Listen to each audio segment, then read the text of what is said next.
Pertanyaan kedua, Pak.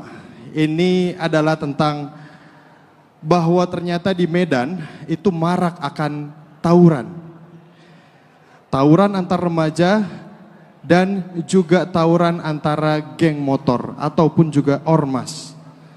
Misalnya dalam kurun waktu 11 September 2023 hingga 17 September 2023, Polrestabes Medan telah mengungkap 56 kasus narkoba. Ini menjadi tanda bahwa terjadi sebuah masalah di kalangan remaja atau kenakalan remaja. Nah, terkait hal tersebut, bagaimana pendapat Bapak? Bagaimana cara untuk menuntaskan kenakalan remaja yang ada di Medan? Nah, solusinya itu bukan semata-mata dibawa pada proses hukum. Kalau bawa proses hukum, akhirnya dia masuk dalam lingkaran setan yang ujungnya bisa menjadi anak yang lebih bermasalah lagi. Tapi kalau dibiarkan begitu saja, hanya sekedar didamaikan, dia tidak menyelesaikan masalah. Bahkan kami menganggap kalau ada anak-anak yang terlibat begini, maka sekolah tidak boleh memberhentikan. Tidak boleh anak dikeluarkan dari sekolah. Lah anak ini belum pendidikan kok malah dikeluarkan dari dunia pendidikan. Justru dia harus ditambah pendidikannya, harus tambah bimbingannya, bukan malah dikeluarkan.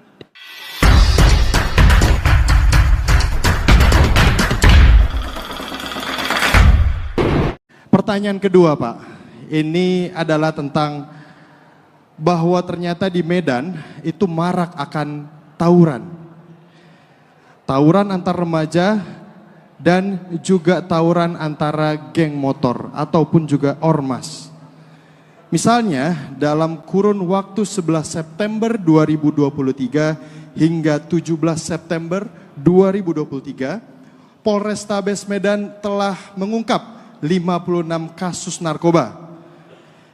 Ini menjadi tanda bahwa terjadi sebuah masalah di kalangan remaja atau kenakalan remaja. Nah, terkait hal tersebut, bagaimana pendapat Bapak? Bagaimana cara untuk menuntaskan kenakalan remaja yang ada di Medan?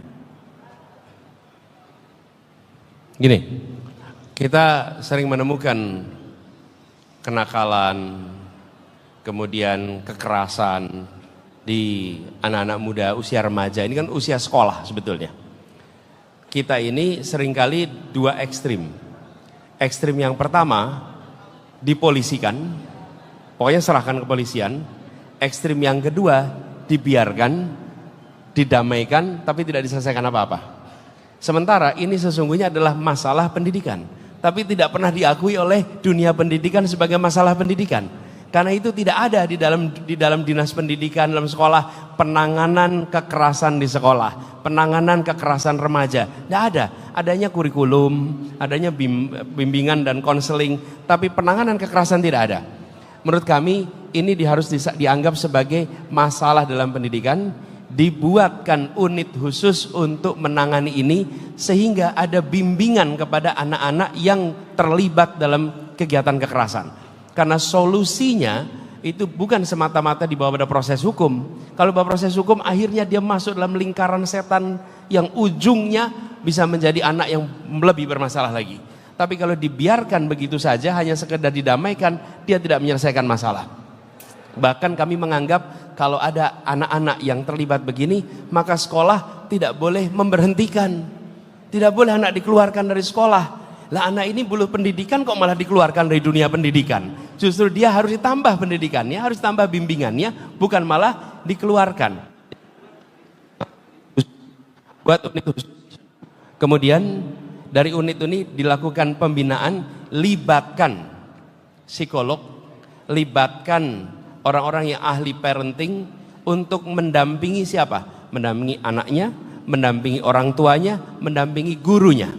Dan ini bisa dikerjakan karena pernah terjadi di banyak tempat yang lain. Begitu ada unit itu, maka kita tahu siapa yang bertanggung jawab, apa langkah yang dikerjakan. Kalau hari ini, statistik yang tadi disampaikan, kalau saya tanya, siapa yang tanggung jawab untuk memperbaikinya? Bingung. Wali kota bukan, polisi bukan, dinas pendidikan bukan, kepala sekolah bukan. Ditanya siapa aja yang tanggung jawab atas ini, gak bisa jawab kita. Karena kita tidak memiliki satu unit khusus untuk menangani. Begitu ada unit khusus, maka kita tahu siapa yang bertanggung jawab, kita bisa berikan KPI, dan dia dipaksa oleh publik untuk menyelesaikan persoalan ini di Medan. Begitu jawabannya. Oke, luar biasa.